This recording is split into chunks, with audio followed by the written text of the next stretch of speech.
हमारे चैनल को सब्सक्राइब करें और बेल आइकन दबाएं।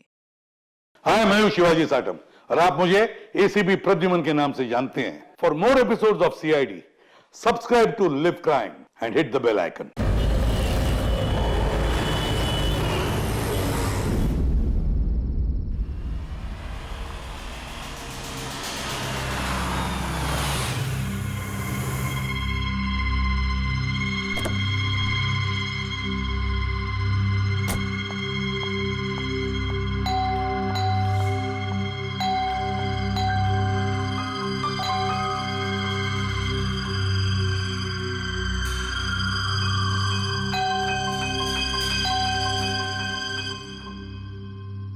हम लोगों को पार्टी में बुलाकर कहीं सो तो नहीं गया हुआ है? सर, अपनी खुद की बर्थडे पार्टी में कैसे सो सकते हैं? अरे कोई भरोसा नहीं है, 60 साल का हो गया वो। सुधीर, बाहर आ भाई। हेलो, पार्टी आज ही है कल की? हाँ, पार्टी आज ही है, हम श्योर। मैं फोन करता हूँ एक बार।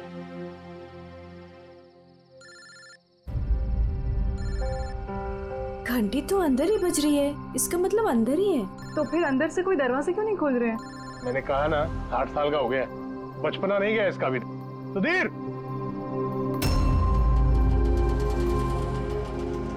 उधर खिड़की की तरफ जाकर देखेंगे। हाँ हाँ सर, चलते हैं।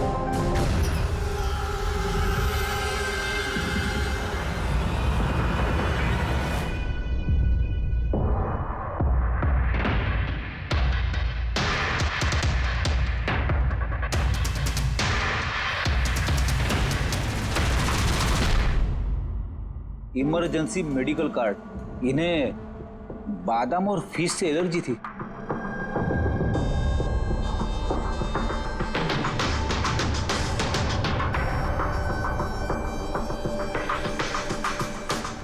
सर, केक भी पूरा खाया नहीं है। ये देखिए, लगता है केक कटने के तुरंत बाद ही इन लोगों की मौत हो गई।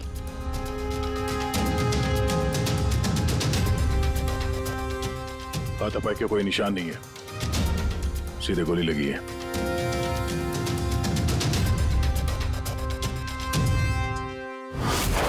यहीं से गोली मारी होगी।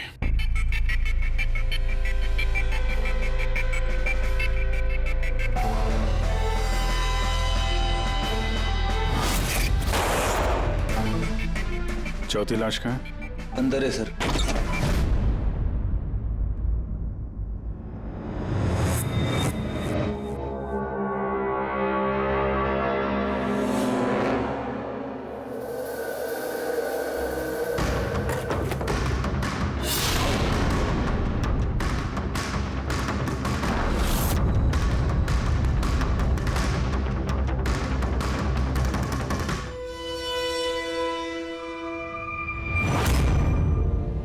Gun case? गन गायब है।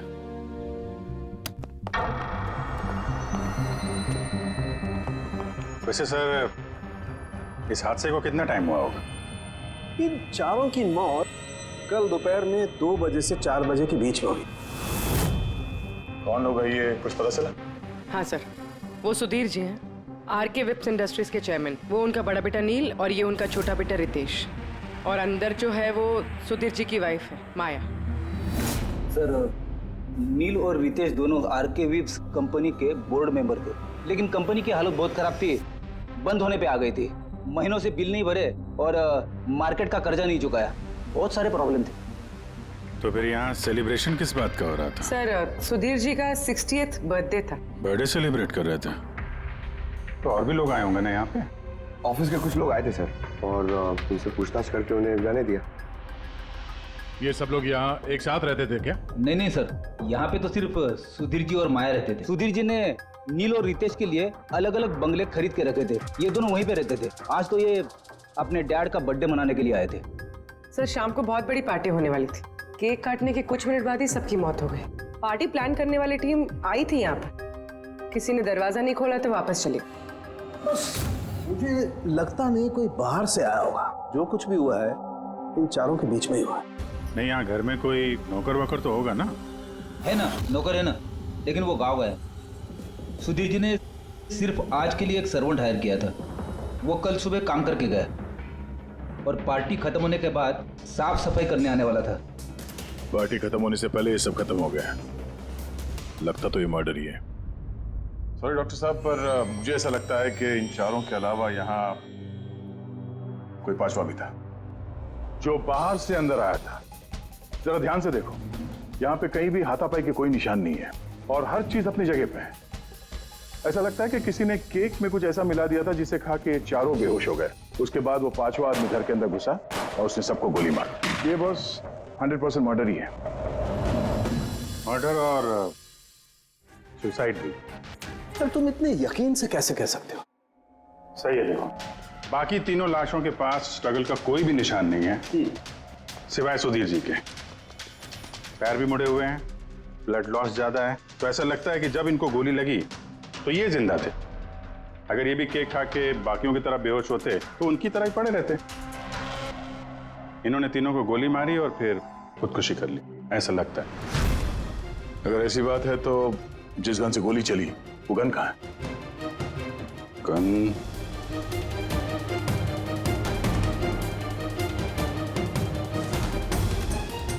यहाँ गोली लगी है कनपट्टी पे। सुधीर जी ने अगर गन चलाई होगी तो ऐसे गिरे और गन वाला हाथ जमीन पे टकराया और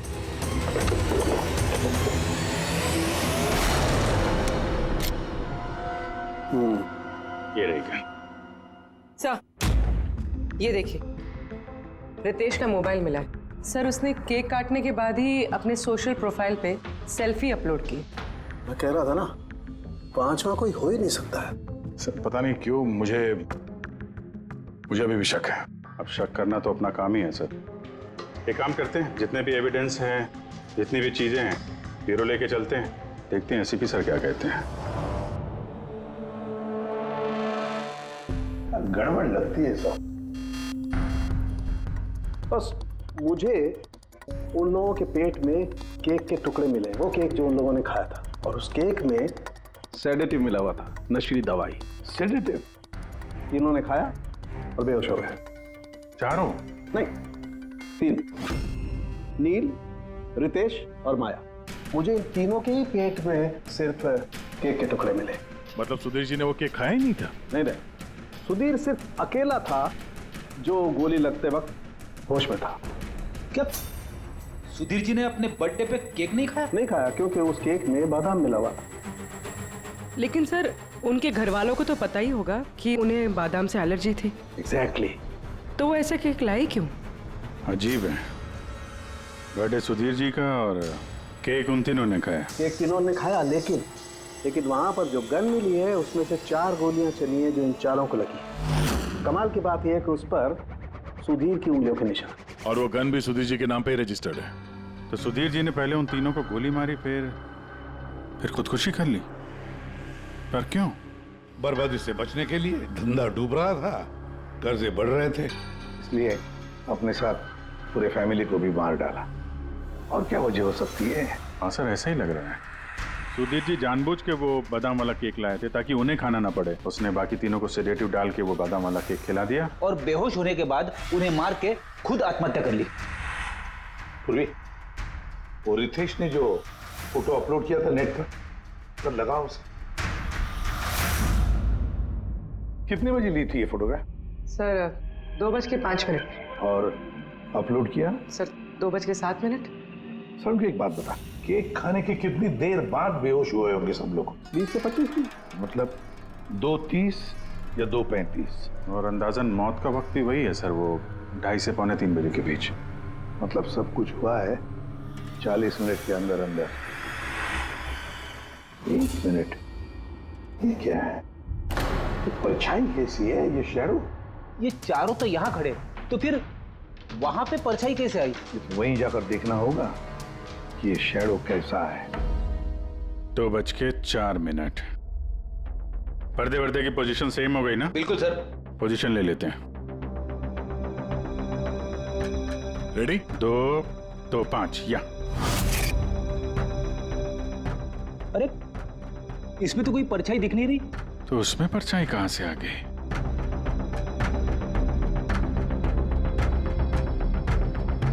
धूप इधर से आ रही। पूर्वी जरा उधर जाके खड़ी हो ना। या बस। हाँ, इसमें परछाई दिख रही है, बिल्कुल वैसी की वैसी, सेम टू सेम। वैसा ही था। यहाँ पे कोई पांचवा भी था। और वो वहीं खड़ा था जहाँ मैं खड़ी थी। ये वही आदमी है जिसने सुधीर जी और उनकी फैमिली को मारा है। और उसने हमें ऑलमोस्ट धोखा दे दिया कि ये मर्डर कम सुसाइड है। और उसी की परछाई ने उसे धोखा दे दिया। अगर सर इस परछाई से खूनी तक पहुंचेंगे कैसे? खूनी का मेन टारगेट था सुधीर जी, और वो उस वक्त वहीं पे खड़ा था। कोई जान पहचान वाला ही होगा। करेक्ट। सर पता लगाओ सुधीर जी ने पार्टी में किन किन लोगों को बुलाया था।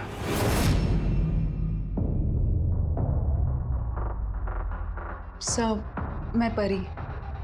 तुम सुधीर जी की एग्जीक्यूटिव असिस्टेंट थी? जी।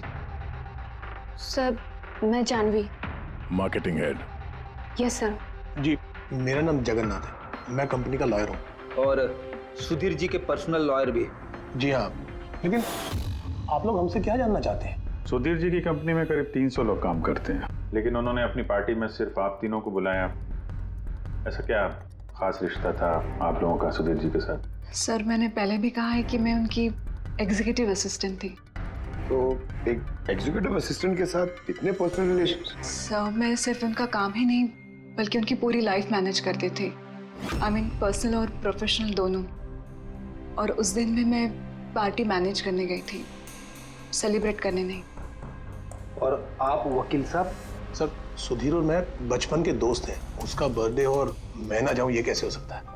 और आपको क्यों इनवाइट किया था सुधीर जी ने पार्टी में?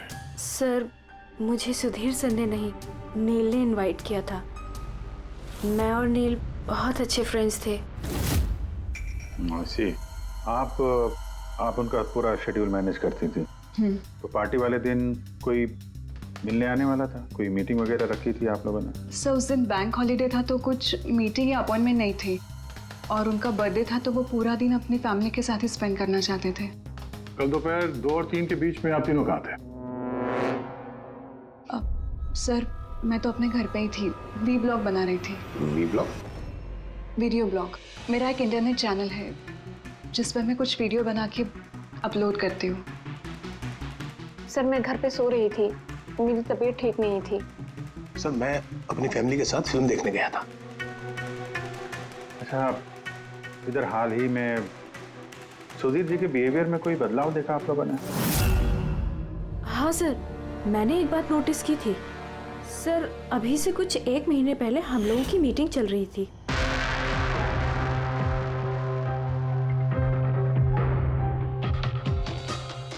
सर, क्या बात है, अंदर आ जाओ।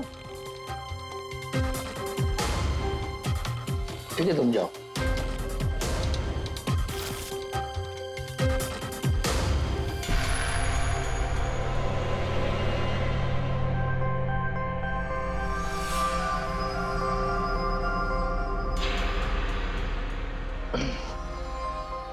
Sorry gentleman, meeting is over.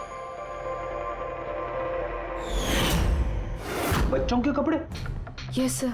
अच्छा, और कुछ नोटिस किया आप लोगों ने? कोई अजीब बात? हाँ सर, कुछ 2 हफ्ता पहले मुझे सुधीर ने बोला था कि वो अपनी वसीयत चेंज करना चाहता है। वसीयत बदलना चाहते थे, क्यों? पता नहीं सर, उनकी वसीयत में 3 लोगों के नाम थे। एक उनकी बीवी का, माया का, और 2 उनके बेटे। लेकिन वो एक चौथा नाम उसमें जुड़वाना चाहता था, ऐड करवाना चाहता था। क्या नाम क्या था उस चौथे का? सर, नाम तो उसने नहीं बताया। आपने वसीयत बदली थी? जी, मैंने सब पेपर्स तैयार कर दिए थे, बस नाम भर के और सुधीर को साइन करने थे। फिर पता नहीं क्या हुआ, अचानक अपने बर्थडे से कुछ दिन पहले उसने मुझे कहा कि वसीयत नहीं बदलनी, वो पुरानी वाली वसीयत ही रखनी है। ठीक है, अब ये चौथा आदमी कहां से आ गया जिसका नाम सुधीर जी अपनी विल में इंक्लूड करना चाहते थे? सुधीर जी की मौत का इस चौथे से कोई कनेक्शन हो सकता है? मुझे तो यही बात समझ में नहीं आ रही है, ये बच्चों के कपड़े कोई क्यों भेजेगा किसी को? बच्चों के कपड़े अगर भेजा गया था तो फिर वो एनवेलप कहाँ है? सुधीर जी के घर को तो हमने अच्छी तरह से चेक किया था, वहां पे तो ऐसा कुछ भी नहीं मिला हमें। घर में नहीं तो ऑफिस में।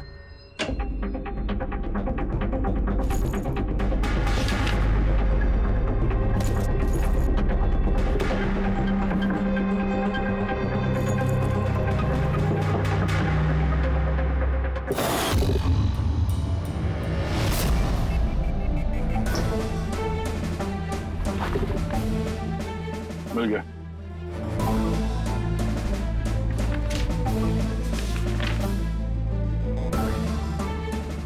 अरे इस पे तो कोई पोस्टल स्टैंप और भेजने वाले का नाम भी नहीं है, फिर ये पार्सल यहाँ तक पहुँचा कैसे?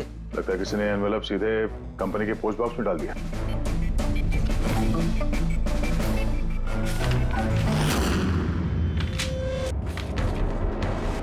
इस एनवेलप को डॉक्टर सालुंकी के पास भेज देते हैं, शायद उन्हें कुछ मिले। ठीक है। ये जानवी कह रही थी ना, ये पार्सल देख के मिस्टर सुधीर एकदम चौंक गए थे। हो सकता है कोई पुरानी याद ताजा हो गई हो, और उसके बाद उन्होंने किसी को कॉल भी किया होगा। पिछले महीने के कॉल डिटेल्स मंगवाते हैं सुधीर जी के।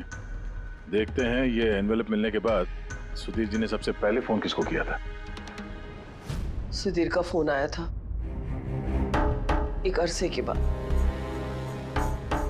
क्या बात हुई थी आप दोनों की? गुस्से में था कि मैंने उसे वो एनवेलप क्यों भेजा, लेकिन मैंने उसे कोई एनवेलप नहीं भेजा। लेकिन कोई तो वजह होगी, सुधीर जी ने आप पे शक किया। जी हाँ, वो एनवेलप में बच्चे के कपड़े थे। उसे लगा कि वो वही कपड़े थे जो मैंने और सुधीर ने हमारे बच्चे के लिए खरीदे थे। अब हमारे बच्चे के लिए? मेरा और सुधीर का बच्चा। 30 साल पहले मैं आरके विप्स कंपनी में अकाउंट डिपार्टमेंट में काम करती थी। सुधीर के पापा उसके मालिक थे। वहाँ सुधीर और मेरे बीच में प्यार हो गया, और कुछ समझ पाती उसके पहले मुझे पता चला कि मैं सुधीर के बच्चे की माँ बनने वाली हूँ। तो आप दोनों की शादी नहीं? जी नहीं। सुधीर ने तो वादा किया था, लेकिन उसके पेरेंट्स राजी नहीं थे, क्योंकि मैं उनकी हैसियत की नहीं थी। वो तो सुधीर की शादी बहुत ही रईस खानदान में और उनके स्टेटस की लड़की से करना चाहते थे।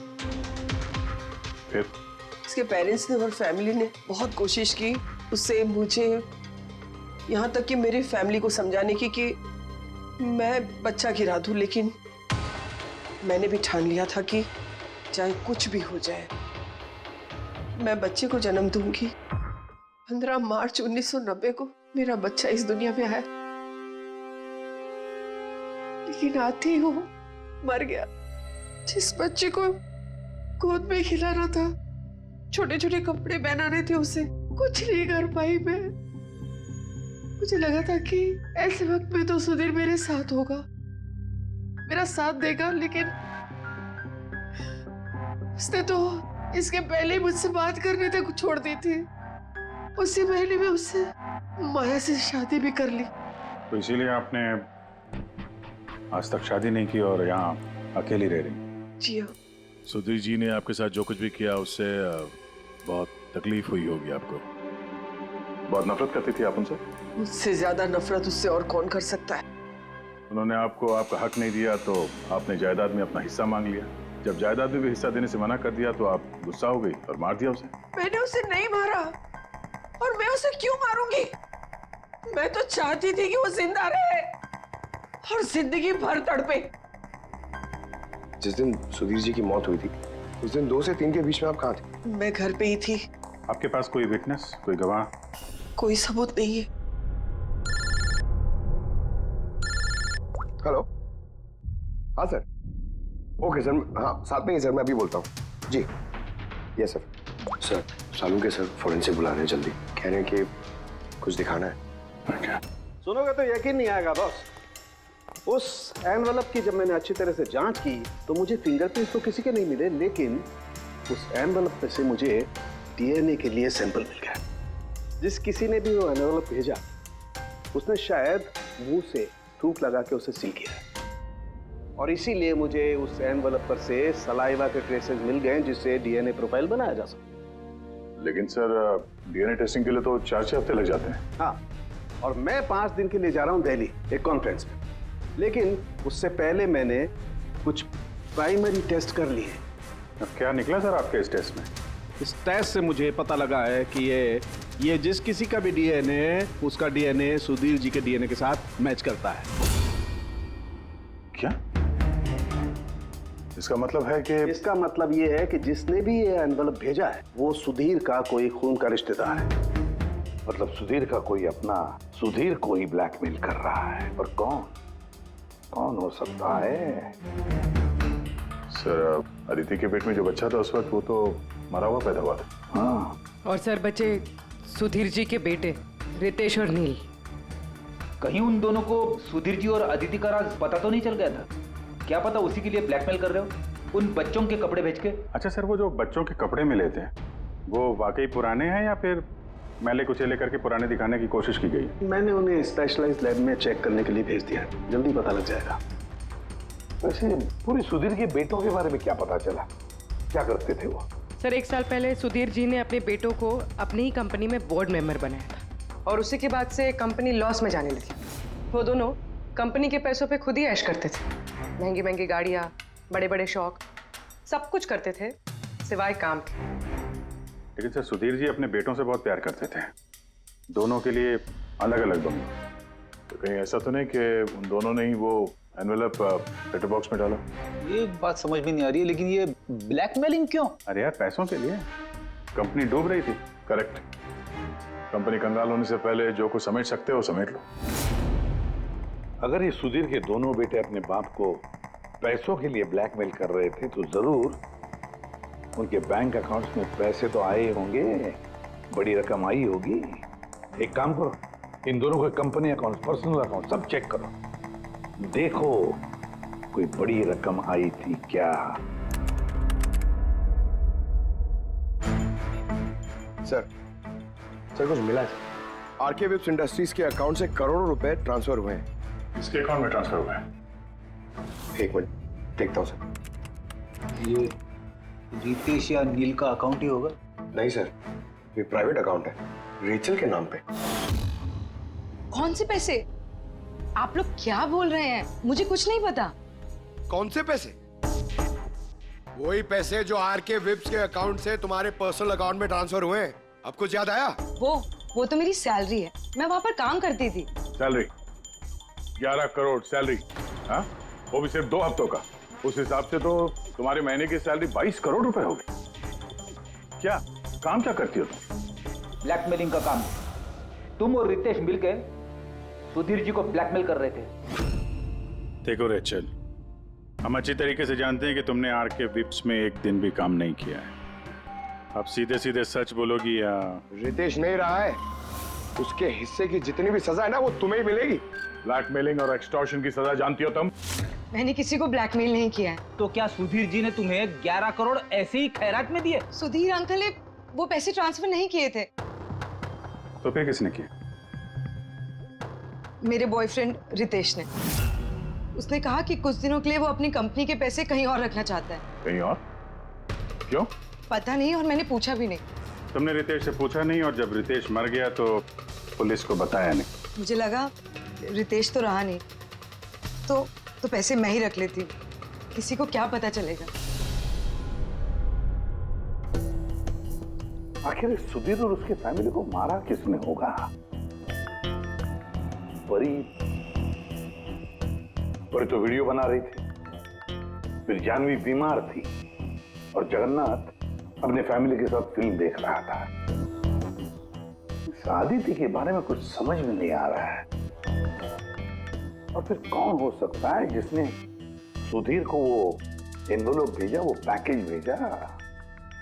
कौन है वो जिसका नाम सुधीर वसीयत में डालना चाहता था पर डाला नहीं? कौन?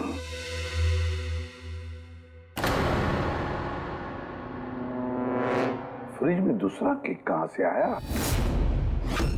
हाँ सर, ये 2 केक। वही तो, जब बर्थडे था तब सुधीर ने अपने फैमिली के साथ छोटा वाला केक क्यों काटा, जबकि इतना बड़ा केक है फ्रिज में? सर, ताकि वो रात में पार्टी पे ये बड़ा वाला केक खा सके। अरे यार सुधीर जी कोई 18 साल के बच्चे थोड़ी ना थे जो अपने बर्थडे के लिए 2-2 केक मंगाएंगे। सर हो सकता है ये केक उन्हें किसी ने गिफ्ट किया हो, ये बादाम वाला केक। लेकिन बॉक्स में लेके आएंगे ना, उस पर केक शॉप का नाम भी होगा बॉक्स पर। नहीं सर, वहाँ हमें तो कोई बॉक्स मिला नहीं। हो सकता है किसी ने केक घर पे बनाया हो, तभी हमें बॉक्स नहीं मिला वहाँ पे। लेकिन ये बादाम वाला केक बनाया किसने होगा? सर मैं जानवी का सोशल प्रोफाइल चेक कर रही थी। उसके ऐसे बहुत सारे फोटोज हैं जिनमें वो केक्स और पेस्ट्रीज बेक कर रही है। बेकिंग का बहुत शौक है उसे। हाँ, मुझे बेकिंग पसंद है। तो क्या? तो कुछ नहीं, तुमने बादाम वाला केक बनाया था ना सुधीर जी के लिए। जब मुझे पता है कि उनको बादाम से एलर्जी थी तो मैं उनके लिए बादाम वाला केक क्यों बनाऊंगी? क्योंकि तुम चाहती थी कि वो केक ना खाए, खाते तो बेहोश हो जाते ना। और तुम चाहते थे कि जब तुम उन्हें मारो वो होश में रहे, तड़पे तुम्हारे सामने, गिड़गिड़ाए, है ना? मैं सुधीर अंकल को क्यों मारना चाहूंगी? तुमने केक में सेडेटिव नहीं मिलाया रितेश, नील और माया को मारने के लिए? आप लोग ये सब क्या बोले जा रहे हैं? बस नाटक बंद। तुमने बोला था ना कि तुम उस दिन बीमार थी और घर पर ही थी, कहीं नहीं गई थी। फिर पार्टी में कैसे गई थी ना? पार्टी में मैं सच में 2-3 बजे तक सो रही थी। फिर मैं जब सोकर उठी तो मुझे लगा कि मैं थोड़ा बेटर फील कर रही हूँ और इसलिए मैं पार्टी में चली गई। इसमें मैंने क्या गलत किया? अगर तुम 2 से 3 बजे तक सो रही थी तो 2:30 बजे के आसपास जब सुधीर जी की मौत हुई तब तुम्हारा मोबाइल उनके घर के पास क्या कर रहा था? देखो जानवी, झूठ बोल के कोई फायदा नहीं है। हमने तुम्हारे मोबाइल के रिकॉर्ड चेक किए हैं। जिस वक्त सुधीर जी की मौत हुई तुम्हारे मोबाइल की लोकेशन उनके घर के पास थी। अब सच बताओगी या और टाइम वेस्ट करना है? मैं और नील एक दूसरे से प्यार करते थे। हमने सोचा कि नील के डैड का बर्थडे है तो हमारे पास अच्छा मौका है उनको सब कुछ बताने के लिए, और इसलिए मैं वहाँ चली गई। वहाँ भटकती रही, नील को कॉल करती रही, घंटों में वहाँ घूमती रही, लेकिन नील का कोई कॉल नहीं आया। मुझे लगा कि शायद नील को मौका नहीं मिल रहा है मुझे कॉल करने का। झूठ। तुम्हें लगा कि नील ने तुम्हें धोखा दे दिया, इसलिए तुमने उसे और उसके पूरे परिवार को मार दिया। ये अच्छी जबरदस्ती है आप लोगों की। अगर मुझे बेकिंग पसंद है तो इसका मतलब ये तो नहीं कि खून मैंने किया है। इंटरनेट पर रेसिपी देखकर केक तो कोई भी बना सकता है। केक बनाना कौन सा मुश्किल काम है? और रितेश की गर्लफ्रेंड रेचल, वो भी तो बेकिंग करती है। आप लोग उससे जाकर क्यों कुछ नहीं पूछते? सबसे पूछेंगे हम। बुलाओ सबको। बड़ा इंटरेस्टिंग केस ही है। ऐसे बहुत कम होता है कि इतने सारे लोगों के पास एक ही आदमी की जान लेने के लिए मौका भी है और मकसद भी। आप लोग फिर से? सर मैं क्यों मारूंगी उनको? आप नील से शादी करना चाहती थी, फैमिली ने मना कर दिया। तो बड़ी वजह है खून करने के लिए। और सुधीर जी की फैमिली के लिए तो हैसियत और सोशल स्टेटस बहुत इंपॉर्टेंट था। इसका सबसे बड़ा एग्जाम्पल आदित्य जी। और सुधीर जी ने इसी हैसियत और सोशल स्टेटस के चक्कर में आपकी जिंदगी बर्बाद कर दी। तो आपसे ज्यादा नफरत और किसके दिल में हो सकती है? मेरे लिए पैसों की कोई अहमियत नहीं है और ना ही मुझे किसी बात का अफसोस है। अफसोस तो तुम्हें भी नहीं होगा रेचल। यहाँ तो 5-5 हजार के लिए लोग मर्डर कर देते हैं और तुम्हें तो बैठे बिठाए 11 करोड़ मिल गए। और आपके तो हाथ में सुधीर जी ने अपनी लाइफ का रिमोट कंट्रोल दे दिया था ना। आप सब जानती थी उनके बारे में, ये भी जानती थी कि वो अपनी गन कहाँ रखते। देखिए, आप जो कहना चाहते हैं वो कह सकते हैं। मैंने आपको पहले भी बताया कि मैं उस दिन घर पे वीडियो ब्लॉग बना रही थी।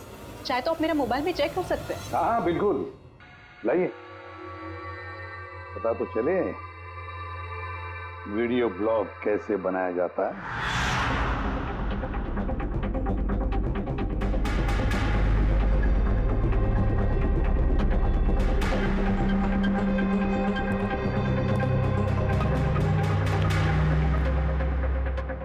सर, अब तो आपको यकीन आ गया ना कि उस दिन मैं अपने घर पे DIY वीडियो बना रही थी।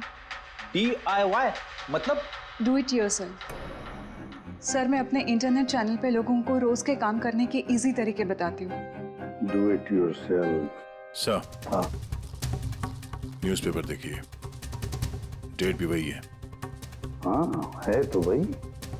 यानी वीडियो उसी दिन शूट हुआ है। सर अपुरे, सर मैंने मेमोरी कार्ड पे डेट और टाइम चेक किया। ये वीडियो उसी दिन बना है, 2 और 4 के बीच बना है। अच्छा। और सर परी की मोबाइल लोकेशन क्रॉस चेक की हमने तो पता चला कि उस दिन वो घर पे ही थी। पूर्वी एक काम करो, इन चारों लेडीज को अलग अलग कमरे में बिठाओ। सर चलिए।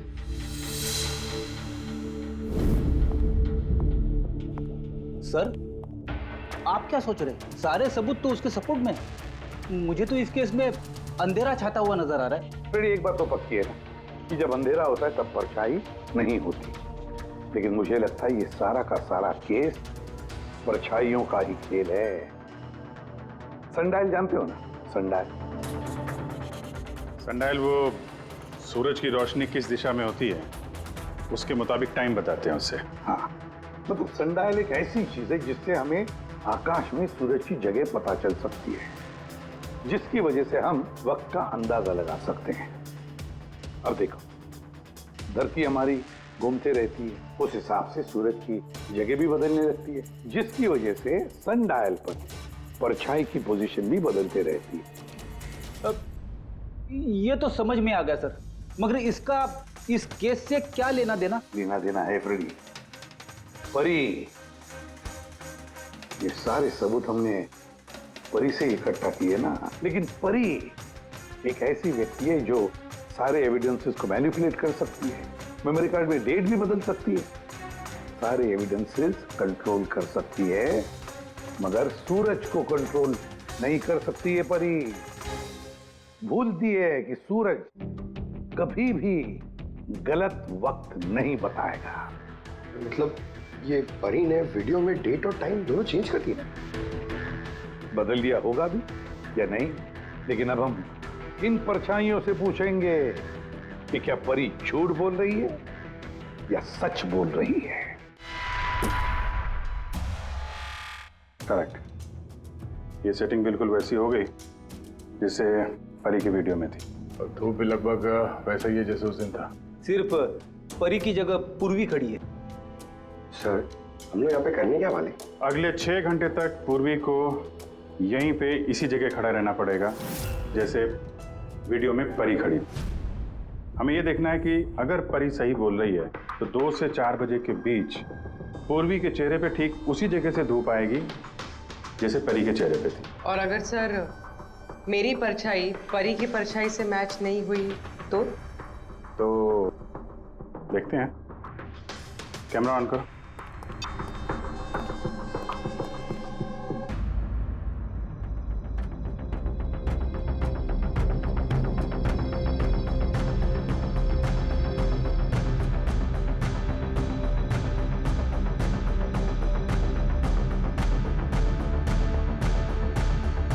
चलो गुड।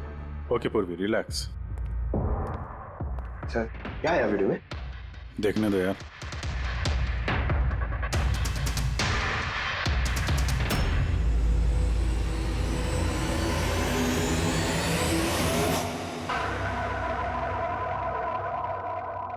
सुबह 11 बजे से 1 बजे के बीच तुमने वो वीडियो रिकॉर्ड किया था, और फिर तुमने बड़ी चालाकी से वीडियो ब्लॉग का डेट और टाइम दोनों चेंज कर दिया। मेमोरी कार्ड में डेट और टाइम बदल दिया, आपने मोबाइल फोन को घर पे छोड़ दिया ताकि हमें लोकेशन वहां का मिले। तुम्हें क्या लगा ये सब करने से हम लोग बेवकूफ बन जाएंगे? हाँ? ना तुम हमें बेवकूफ बना सकी, ना आसमान में निकले सूरज को। तुम्हारे वीडियो में धूप का डायरेक्शन देखकर साफ पता चल रहा है कि वो वीडियो 11 और 1 के बीच शूट हुआ है। अच्छी कोशिश की थी तुमने, लेकिन रिसर्च में कच्ची रह गई तुम। परी, तुम्हारे बारे में हमने सब कुछ जान लिया है। परी, हमें ज्यादा से ज्यादा 4 हफ्ते लगेंगे तुम्हारा डीएनए टेस्ट करके ये प्रूव करने में कि तुम सुधीर जी की बेटी हो, लेकिन उसे सच बदल नहीं जाएगा।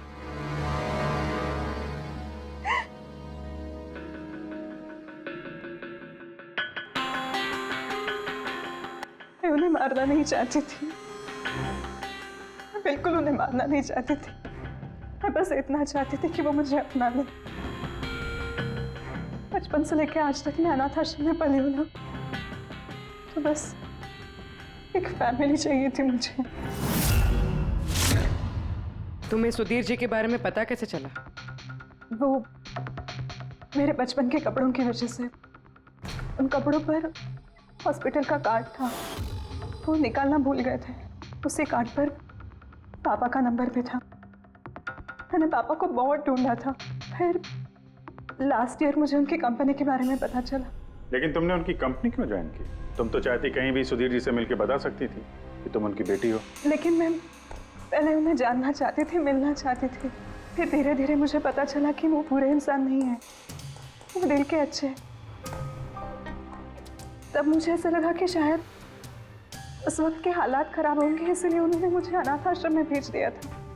मगर अब तो सब ठीक हो गया था ना, अब तो वो मुझे अपना सकते थे ना। तो फिर तुमने उनसे मिलते ही वसीयत में हिस्सा क्यों मांगा? क्योंकि मैं जानना चाहती थी कि उनके लिए इम्पोर्टेंट क्या है, पैसे या मैं। तभी सुधीर जी अपनी वसीयत चेंज करना चाहते थे। हाँ, और ये सुन के मैं बहुत खुश हो गई थी। मगर सुधीर ने अपना फैसला बदल दिया, जो तुमसे सहा नहीं गया। सब उनकी वाइफ और उनके बेटों की वजह से हुआ। उनसे ये बर्दाश्त ही नहीं हो रहा था कि पापा मेरा नाम दिल में ऐड करने की कोशिश कर रहे। मतलब एक बार फिर से सुधीर जी ने तुम्हें अपनाने से मना कर दिया? हाँ, और इस वक्त भी फैमिली की वजह से। वो बिल्कुल भी नहीं बदले थे, वो वैसे ही थे जैसे पहले थे। सेल्फिश, मतलबी, गैर जिम्मेदार। सीधे सीधे हिस्सा नहीं मिला तो उन्हें ब्लैकमेल करना शुरू कर दिया? नहीं, मैंने जब उन्हें पहला एनवेलप भेजा तब मेरा ऐसा कोई इरादा नहीं था। वरना मैं इतनी बेवकूफ नहीं हूं कि एनवेलप अपने खुद के मुंह से सील कर। मैं तो यही उम्मीद करती थी कि एटलीस्ट वो मुझे अपनी फैमिली में एक्सेप्ट कर ले, मेरी खुद की भी फैमिली हो।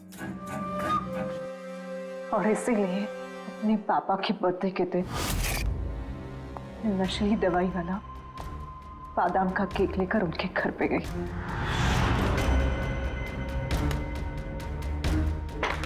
Happy birthday to you.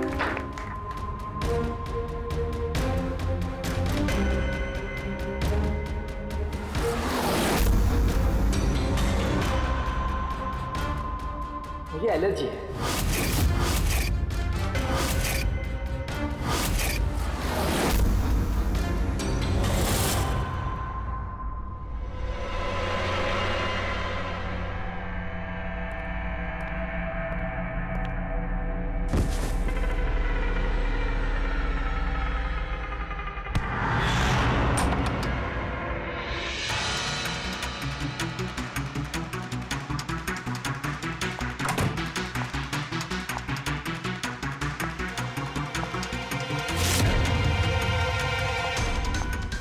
बेटा,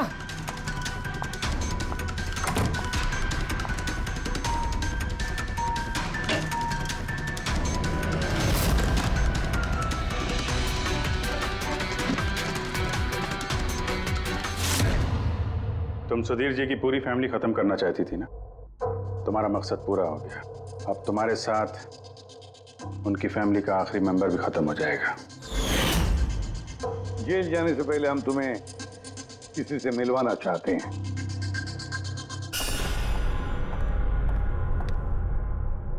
ये आदिति जी, तुम्हारी माँ। हाँ? आपसे झूठ कहा गया था कि आपका बच्चा मरा हुआ पैदा हुआ है।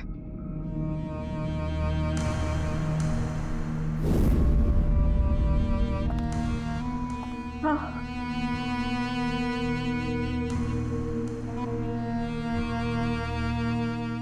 परी ने सुधीर और उसके परिवार को खत्म कर दिया। हमें अफसोस है कि आप दोनों फिर से हमेशा के लिए अलग हो जाओगी।